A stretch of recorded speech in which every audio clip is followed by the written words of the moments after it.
નમસ્તે વિદ્યાર્થી મિત્રો, ચેપ્ટર નંબર 6 જૈવિક ક્રિયાઓ પર ભણી રહ્યા છે. આજે જૈવિક ક્રિયાઓની અંદર એક નવો પ્રશ્ન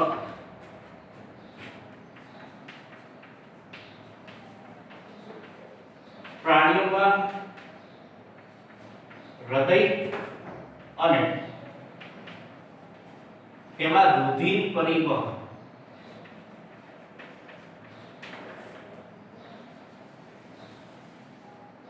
કે પ્રાણીઓનું હૃદય કેવું હોય છે અને એની અંદર રુધિરનું પરિવહન કઈ રીતના જોવા મળે છે એના વિશે આજે ચર્ચા કરશું.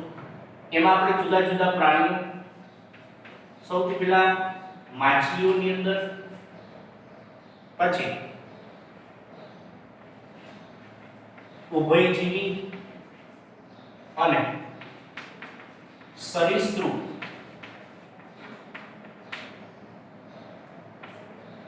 પ્રાણીઓની અંદર, અને છેલ્લે કે જે પક્ષીઓ એટલે વિહંગ અને સસ્તન વર્ગના પ્રાણીઓની અંદર હૃદય કેવું હોય છે અને રુધિરનું પરિવહન કઈ રીતના જોવા મળે છે એની ચર્ચા કરીએ. ચાલો સૌથી પહેલા માછલીની ચર્ચા કરીએ કે માછલીની અંદર હૃદય છે એ બે ખંડનું બનેલું છે, એટલે દ્વિખંડી એ હૃદય માછલીની અંદર જોવા મળે છે બે ખંડમાં. બે ખંડની અંદર એટલે એમાં એક કર્ણક અને એક છેપક, આમ બે ખંડમાં વિભાજિત થયેલું જોવા મળે છે. હૃદયની વાત થઈ, માછલીની અંદર રુધિરનું પરિવહન કઈ રીતના થાય છે આપણે જાણીએ છીએ. છેપકની અંદરથી રુધિર છે એટલે કે હૃદયમાં રહેલું છેપક, તો છેપકમાંથી રુધિર એટલે અશુદ્ધ રુધિર છે એ ઝાલરની અંદર, માછલીનું શ્વસન અંગ શું થશે? ઝાલર. જે અગાઉ આપણે જોયું તો ઝાલરની અંદર શ્વસન કે આ રુધિર કે ઓક્સિજન વિહીન રુધિર ઝાલરમાં શુદ્ધ થવા માટે જશે. ઝાલરની અંદર આપણે જાણીએ છીએ રુધિર વાહિની આવેલી હોય છે. જે રુધિર વાહિની એ પાણીની અંદર દ્રાવ્ય ઓક્સિજન એટલે કે ઓગળેલો ઓક્સિજન ઈ મેળવશે અને ઝાલર મારફતે એ શરીરના અંગો તરફ એ ઓક્સિજનયુક્ત રુધિરનું વહન કરાવવાનું કાર્ય કરશે. એટલે કે ઝાલરમાં શુદ્ધ થાય છે, એટલે કે રુધિર વાહિની મારફતે શરીરના અંગો દ્વારા એ ઓક્સિજનયુક્ત રુધિરનું વહન. હવે શરીરના અંગોમાં રહેલું ઓક્સિજન વિહીન રુધિર, જે ઓક્સિજન નહીં હોય એવું રુધિર શરીરના અંગોમાંથી હૃદયની અંદર એટલે કર્ણકમાં પાછું એ શુદ્ધ થવા માટે પાછું જાય છે. આમ માછલીની અંદર આ એક ચક્ર એટલે એક પરિવહન એટલે કે રુધિર છે એક વખત આવું ચક્ર પૂર્ણ કરે છે. આ વાત થઈ માછલીની અંદર. હવે આપણે જોઈશું ઉભયજીવી પ્રાણીઓ અને સરીસૃપની અંદર કઈ રીતના જોવા મળે છે. ઉભયજીવી અને સરીસૃપ હોય એની અંદર હૃદય ત્રિખંડી હોય છે, એટલે કે ત્રણ ખંડનું બનેલું જોવા મળે છે. એ હૃદય ત્રણ ખંડનું જોઈએ તો એની અંદર બે કર્ણક અને એક છેપક, આ હૃદય ત્રણ ખંડનું નિર્માણ પામેલું જોવા મળે છે. કર્ણક અને છેપક. હવે છેપકમાં ઓક્સિજન યુક્ત રુધિર અને જ્યારે કર્ણકની અંદર ઓક્સિજન વિહીન રુધિર. હૃદયની અંદર છેપકમાં ઓક્સિજન યુક્ત રુધિર અને ઓક્સિજન વિહીન રુધિર હૃદયની અંદર આ બંને છે એ મિશ્ર થઈ જાય. ઓક્સિજન યુક્ત રુધિર અને ઓક્સિજન વિહીન એક છેપક અને બે કર્ણક હોવાથી ક્યારે કેવું થશે કે ઓક્સિજન યુક્ત રુધિર અને ઓક્સિજન વિહીન રુધિર બંને મિશ્ર થઈ જશે. છતાં પણ એ મિશ્ર થઈ જાય તો પણ એ સહન કરી શકે તેવી એ વ્યવસ્થા ઉભયજીવી અને સરીસૃપની અંદર એવી રચના હોય છે કે ક્યારે ઓક્સિજન યુક્ત રુધિર અને ઓક્સિજન વિહીન રુધિર એકબીજામાં મિશ્ર થઈ જાય તો એ સહન કરી શકે તેવી રચના ઉભયજીવી અને સરીસૃપની અંદર જોવા મળે છે. ઉભયજીવી અને સરીસૃપ છે એનું શરીરનું તાપમાન એ એની આસપાસના પર્યાવરણ ઉપર આધાર રાખે છે. તેની આસપાસનું પર્યાવરણનું જેટલું તાપમાન છે એ પ્રમાણે એનું શરીરનું તાપમાન જોવા મળશે. ત્યારબાદ એને ઊર્જાની જરૂરિયાત, ઊર્જાની ઓછી જરૂરિયાત હોય છે અને તે શીત રુધિર વાળા હોય છે. શીત રુધિર વાળા ઠંડા એટલે કે ઠંડા રુધિર લોહી એના વાળા આ ઉભયજીવી અને સરીસૃપ જોવા મળે છે. ફરીથી ટૂંકમાં ઉભયજીવી અને સરીસૃપ હૃદય ત્રિખંડી 3 ખંડનું, એમાં 2 કર્ણક ને 2 ચેપા. ક્યારેક ઓક્સિજન યુક્ત રુધિર ને ઓક્સિજન કાર્બન ડાયોક્સાઇડ યુક્ત રુધિર બંને એકબીજા સાથે મિશ્ર થઈ જાય છે. તો મિશ્ર થયેલું રુધિર એ સહન કરી શકવાની ક્ષમતા એની અંદર જોવા મળે છે. આ તેના શરીરનું તાપમાન એ પર્યાવરણના તાપમાન ઉપર આધાર રાખે છે. તે શીત રુધિર ઠંડા રુધિર વાળા છે. તેને ઊર્જાની જરૂરિયાત ઓછી પડે છે. હવે આપણે પક્ષીઓ અને સસ્તન વર્ગના પ્રાણીઓની અંદર એની કઈ રીતના હૃદયની રચના અને રુધિરનું પરિવહન જોવા મળે છે. પક્ષીઓ અને સસ્તન વર્ગના પ્રાણીઓ છે એમાં હૃદય ચતુષ્ખંડી હોય છે. ચતુષ્ખંડી એટલે 4 ખંડનું બનેલું જોવા મળે છે. હૃદય 4 ખંડનું હોય તો એમાં 2 કર્ણક અને 2 ચેપક. 2 કર્ણક અને 2 ચેપક આમ હૃદય જે આપણે મનુષ્યની અંદર જોઈએ તો મનુષ્ય સસ્તન વર્ગની અંદર આવે છે. તો 2 કર્ણક અને 2 ચેપક, 2 કર્ણક અને 2 ચેપક છે જેથી ઓક્સિજન યુક્ત રુધિર અને ઓક્સિજન વિહીન રુધિર એટલે કે શુદ્ધ રુધિર અને અશુદ્ધ રુધિર એકબીજામાં મિશ્ર થઈ જતા નથી. એટલે મિશ્ર થતા નથી. જ્યારે આની અંદર જોઈએ તો આમાં ઓક્સિજન વિહીન અને ઓક્સિજન યુક્ત રુધિર એકબીજામાં મિશ્ર થઈ જતા પણ એ સહન કરી શકે. પણ જ્યારે હૃદય 4 ખંડનું હોય છે ત્યારે ઓક્સિજન યુક્ત રુધિર અને ઓક્સિજન વિહીન રુધિર એકબીજા સાથે મિશ્ર થતો નથી. જેથી આ પ્રાણીઓ છે એટલે કે પક્ષીઓ અને સસ્તન વર્ગના પ્રાણીઓ છે એના દરેક અંગમાં એટલે કે દરેક અંગોને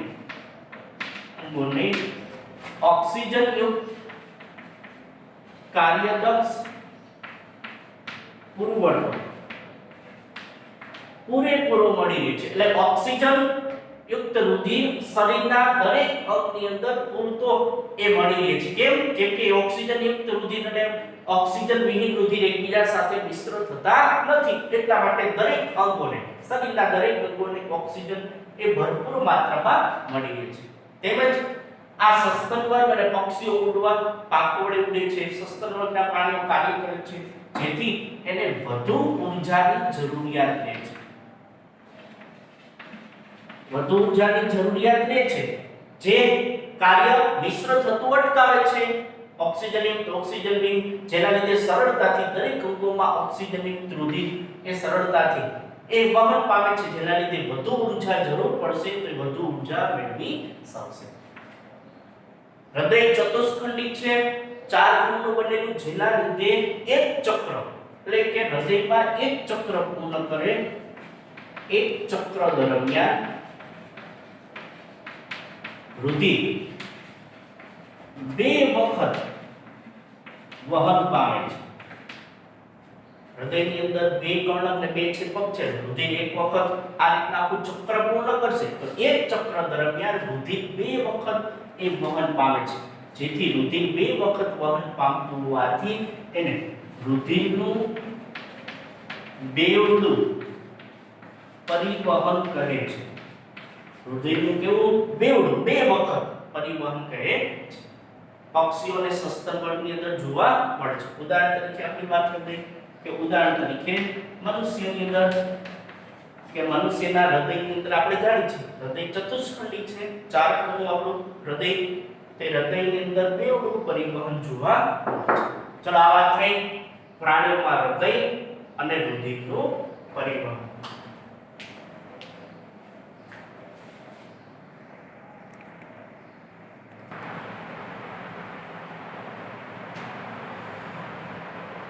હવે આપણે નવો પ્રશ્ન રુધિર વાહિની એટલે શું તેના પ્રકાર સમજાવો. એટલે કે તેના પ્રકાર વર્ણવો. આખો પ્રશ્ન 4 માર્કની અંદર પૂછાઈ શકે. ચાલો સૌથી પહેલા રુધિર વાહિની એટલે શું? સાવ સરળમાં રુધિર વાહિની એટલે નળી સ્વરૂપની રચના, નલિકા કહે છે. તો જેમાંથી રુધિરનું વહન થતું હોય કે હૃદયથી અંગો તરફ કે અંગોથી હૃદય તરફ લઈ જતી એક પોલી નળી જેવી રચના જેને રુધિર વાહિની કહેવામાં આવે છે. જોઈ વ્યાખ્યા: હૃદયથી અંગો તરફ શરીરના અને અંગોથી હૃદય તરફ એ રુધિરનું વહન કરતી બંધ પોલી નળિકાઓને અને નળી સ્વરૂપની રચના નલિકાને રુધિર વાહિની કહેવામાં આવે છે. એટલે આપણા શરીરમાં આપણે જાણીએ છીએ બે ફેફસાની વચ્ચે હૃદય ડાબી બાજુ સેજ હોય છે ઉઠી જાય તો એ હૃદયમાંથી શરીરના દરેક અંગો ઉપર નીચેમાં રુધિર લઈ જવા માટે અને અંગોથી હૃદય એની અંદર લઈ જવા માટે નળી સ્વરૂપની રચના જેને રુધિર વાહિની કહેવામાં આવે છે. રુધિર વાહિની 3 સ્વરૂપે હોય છે: ધમની, શિરા, રુધિર કેશિકાઓ. નળી સ્વરૂપની રચના છે. સૌથી પહેલા આપણે ધમની અને શિરા સમજીએ. જે આપણા શરીરની અંદર સામાન્ય રીતે તમે હાથ આ રીતના છે આમ કરશો તો તમારા હાથની અંદર નસ દેખાશે. નસ અને શિરા જે તમને લીલી સેજ દેખાય છે તો કાળા પ્રતિનું જે શું હોય કે શિરાની અંદર ભાગમાં અને નસમાં ઓક્સિજન વિહીન રુધિર હોય છે જેના લીધે તમને એની લીલી દેખાય છે. આમ ધમનીમાંથી ઓક્સિજન યુક્ત રુધિરનું વહન થતું જોવા મળે છે. ચલો સૌથી પહેલા ધમની અને શિરા વિશે સમજીએ. ધમની અને શિરા એક પ્રકારની નળી શું? ધમની કે શરીરના એટલે કે હૃદય આવેલું છે, હૃદયથી શરીરના અંગો તરફ એ રુધિરનું વહન એ ધમની દ્વારા થાય છે.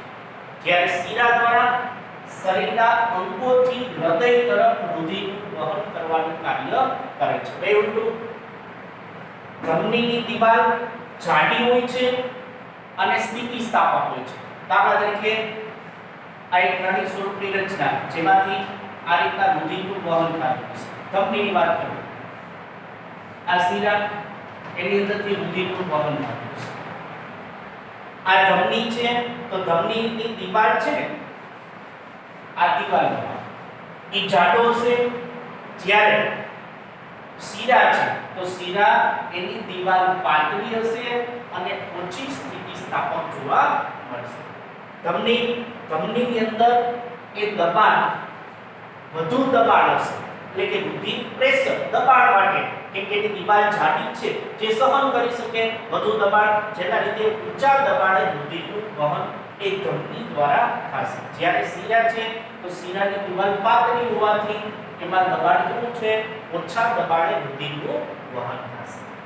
ધમની છે જો હૃદયથી શરીરના અંગો તરફ રુધિર લઈ જાય છે, હૃદયથી શરીરના અંગો તરફ રુધિર લઈ જતી હોવાથી એ ધમનીની અંદર ઓક્સિજન યુક્ત રુધિરનું વહન એટલે કે શુદ્ધ રુધિરનું વહન એ થાય છે. જ્યારે શિરા છે તો શરીરના અંગોથી હૃદય તરફ આવે છે રુધિર જેથી એમાં ઓક્સિજન વિહીન એટલે અશુદ્ધ રુધિરનું શિરાની અંદર વહન થાય છે. ધમનીમાં કેવું રુધિર? ઓક્સિજન યુક્ત રુધિર વહન પામે છે અને જ્યારે શિરાની અંદર ઓક્સિજન વિહીન રુધિર વહન પામે છે. પણ બેમાં અપવાદ છે. ધમનીની અંદર એક ધમની એવી છે કે જે પુચ્છ ધમની કે જેમાંથી ઓક્સિજન વિહીન રુધિર વહન પામે છે, જ્યારે શિરામાં પણ એક પુચ્છ શિરા છે કે જેમાંથી ઓક્સિજન વિહીન નહીં પણ ઓક્સિજન યુક્ત રુધિરનું વહન પામે છે. બેમાં અપવાદ. ધમની છેલ્લે અંત ભાગની અંદર એ રુધિર કેશિકાઓમાં ખુલે છે. જો મેં અહીંયા આકૃતિ દર્શાવી, આ ઉપરના ભાગે જે આ ધમની દર્શાવી છે સરળ આકૃતિ, આ ધમનીમાં રુધિર જેવું આવ્યું છે, આ હૃદયમાંથી રુધિર આવ્યું છે તો શરીરના અંગો તરફ તો ધમનીમાં પસાર થઈ અને રુધિર કેશિકાઓમાં ખુલે છે. જો અંતિમ ભાગ શું છે? રુધિર કેશિકા એટલે કે ધમનીનો અંતિમ ભાગ આ રુધિર કેશિકાઓ નાની નાની નલિકાઓ એની અંદર ખુલે છે.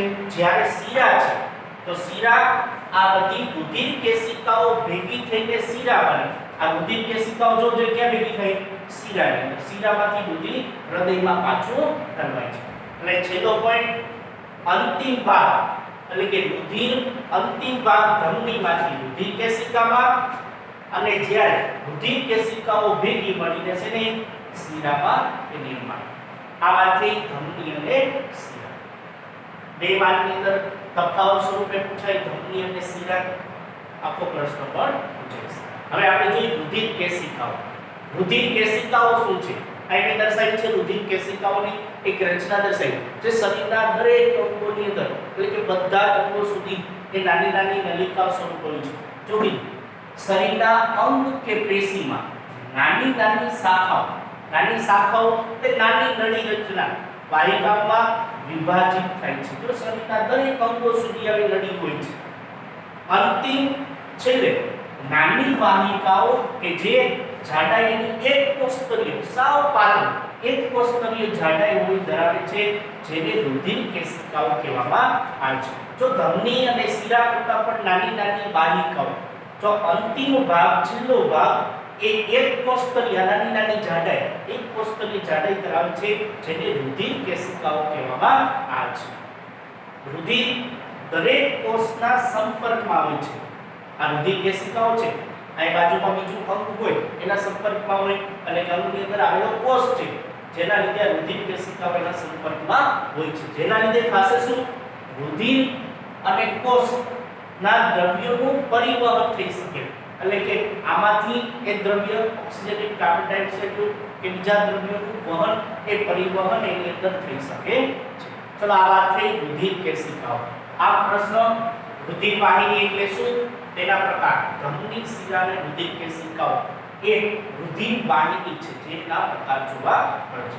આખો પ્રશ્ન 4 માર્કની અંદર એ પૂછાય છે. ચલો લાસ્ટ છેલ્લે એક પ્રશ્ન પૂછું.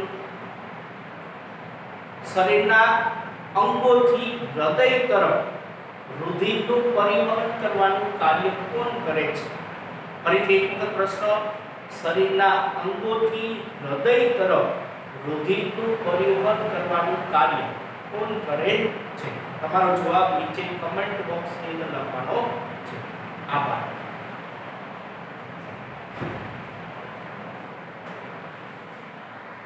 પરિવહન તંત્ર.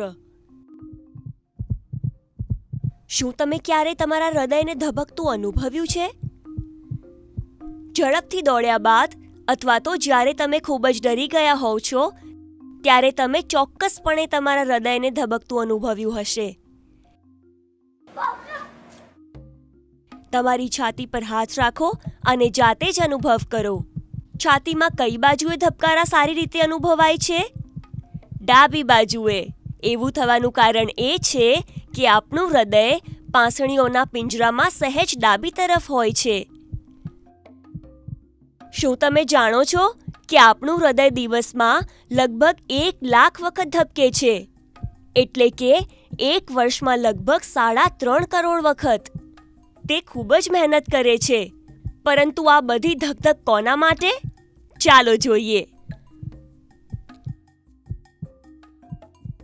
આપણું હૃદય આપણી મુઠ્ઠીના કદનું માંસપેશીઓનું બનેલું એક અંગ છે. તે એક પંપની જેમ કામ કરે છે. આ પંપથી રુધિર સમગ્ર શરીરમાં પહોંચે છે અને પાછું પણ આવે છે. જતી વખતે તે ઓક્સિજન અને અન્ય પોષક તત્વો લઈને જાય છે અને શરીરમાંથી પાછા ફરતી વખતે તે કાર્બન ડાયોક્સાઇડ અને અન્ય કચરો લઈને પાછું આવે છે. આ આવન જાવનનો ક્રમ જાળવી રાખવા માટે આ પંપ ધગધગ થતો રહે છે. હૃદયમાં 4 ભાગ હોય છે. 2 જમણી બાજુએ અને 2 ડાબી બાજુએ અથવા 2 ઉપર અને 2 નીચે. ઉપરના 2 ભાગને કર્ણક અને નીચેના 2 ભાગને ક્ષેપક કહેવાય છે. આ છે ડાબું કર્ણક અને આ છે જમણું કર્ણક. તો પછી આ નીચેના ભાગનું નામ શું હશે? સાવ સાચું, ડાબું ક્ષેપક અને જમણું ક્ષેપક. હૃદયમાં રુધિરને લાવવા અને બહાર લઈ જવા માટે પાઇપ અથવા ટ્યુબ જેવી નળીઓ હોય છે જેને રુધિર વાહિનીઓ કહેવામાં આવે છે. સમગ્ર શરીરમાં રુધિરની નાની નાની નળીઓની જાળ ફેલાયેલી છે. શું તમે અનુમાન લગાવી શકો કે આ બધી જ નળીઓને જોડી દઈએ તો તેની કુલ લંબાઈ કેટલી થાય? લગભગ 1,00,000 કિલોમીટર, એટલે કે મુંબઈથી દિલ્હી અને દિલ્હીથી મુંબઈની 50 વખતની મુસાફરી જેટલું થાય. અહીંયા જે વાદળી નળીઓ દેખાય છે તે બતાવે છે કે તેમાં અશુદ્ધ રુધિર છે. રંગોનો ઉપયોગ વિષયને સમજવા માટે કરવામાં આવેલ છે. આ નળીઓ શરીરમાં આવી રીતે દેખાતી નથી. અશુદ્ધનો અર્થ એ છે કે આ રુધિરમાં ઓક્સિજન ઓછો છે. શરીરના ઉપરી ભાગો એટલે કે માથું અને હાથમાં રુધિર આ ઉપરની નળીઓમાંથી આવે છે, જ્યારે પેટ, પગ વગેરે જેવા નીચેના અંગોમાંથી આ નીચેની નળીમાં આવે છે. બંને મળીને જમણા કર્ણકમાં ઓછા ઓક્સિજનવાળું રુધિર છોડે છે. આ કર્ણકમાં માત્ર નીચેની બાજુએ એક તરફ ખુલતો એક વાલ્વ છે. આવા બીજા પણ દરવાજા છે જેને વાલ્વ કહેવામાં આવે છે. આ વાલ્વ ત્યારે જ ખુલે છે કે જ્યારે નીચેની તરફનું ક્ષેપક વિસ્તરે છે. આ સમયે અશુદ્ધ રુધિર એટલે કે ઓછા ઓક્સિજનવાળું રુધિર ક્ષેપકમાં આવી ગયું હશે અને તેની પાછળનો વાલ્વ બંધ થઈ ગયો હશે, એટલે કે તે વિરુદ્ધ દિશામાં નહીં ખુલે. પરંતુ ક્ષેપકની ઉપરની બાજુએ ખુલતો બીજો એક દરવાજો છે.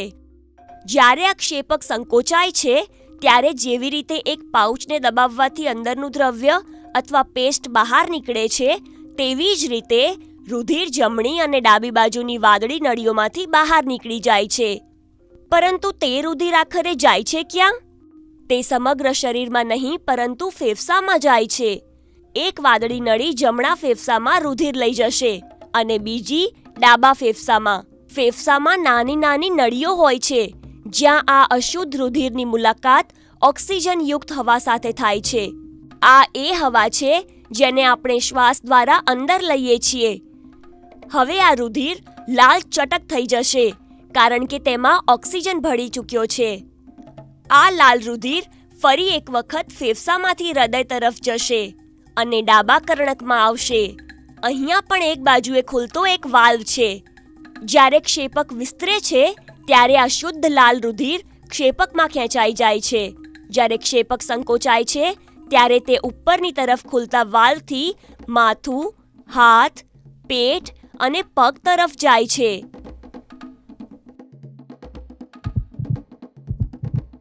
હૃદયનું સંકોચાવવું અને સામાન્ય થવું એ હૃદયનો એક ધબકારો બને છે અને આ ધબકારા સતત ચાલતા રહે છે. રુધિર સમગ્ર શરીરમાં જાય છે, પાછું આવે છે,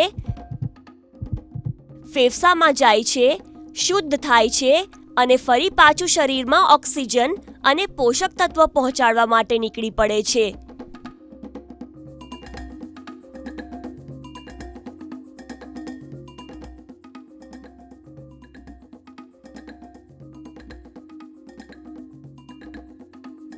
તો આ હતી આપણા રુધિરાભિસરણ તંત્રની વાર્તા, જેના કારણે આપણે જીવીએ છીએ.